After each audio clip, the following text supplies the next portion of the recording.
Hello everybody, today we'll talk about how to fix or how to solve your issues that you have on Messenger app. To know how to fix or how to solve Messenger not available, you should just go to settings. Here on this page we click apps, default apps, app settings. Then in this list you will search about Messenger. Here in this page of app info you will click on first stop and you will click OK. Then you will enter to storage.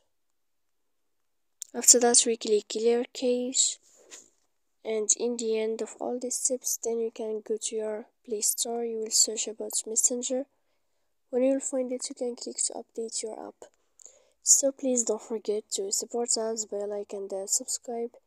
See you next time in another video, and thank you for your attention and your watching.